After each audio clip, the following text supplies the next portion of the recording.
যখনই কেউ আপনাকে কষ্ট দিবে, চুপচাপ কোরআনে পাকের ছোট্ট একটি আয়াত তেলাওয়াত করুন, সাথে সাথে আল্লাহ তাআলা আপনাকে খুশি করে দেবেন।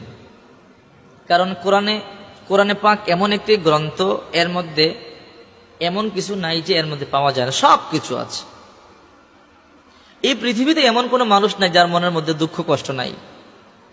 কারো মনে বেশি কষ্ট, কারো মনে কম কষ্ট, কারো মনে বড় কষ্ট, কারো মনে ছোট কষ্ট, সবার মনে কষ্ট আছে।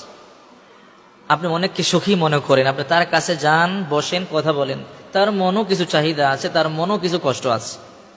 একবার একজন যুবক হযরতে খিজর আলাইহিস সালামের কাছে আসলেন, এসে বলে, ওগো আল্লাহর নবী, আমি আপনাকে অনেক দিন ধরে তালাশ করতেছি। বলে, কেন? বলে, আপনি আল্লাহর কাছে দোয়া করেন যেন আল্লাহ আমাকে পৃথিবীর সবচেয়ে সুখী বানিয়ে দেয়। তো আল্লাহর নবী বললেন, না, আমি এই দোয়া করবো না। বলে, কেন? বলে, তুমি এমন একজন মানুষের কথা বলো যেন তার মতন সুখী আল্লাহ করে দেয়, আমি দোয়া করবো।